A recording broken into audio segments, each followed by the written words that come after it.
என்ன இந்த காதில் வாங்கி அதை அந்த காதில் தள்ளு.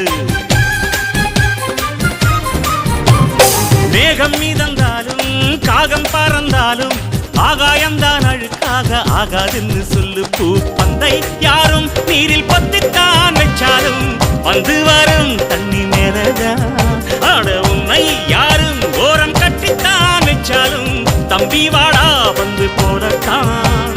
மூணாம் பீரை மெல்ல மெல்ல வெண்ணிலவாய் மின்னுவதை மின்மினிகள் தடுத்திடுமா?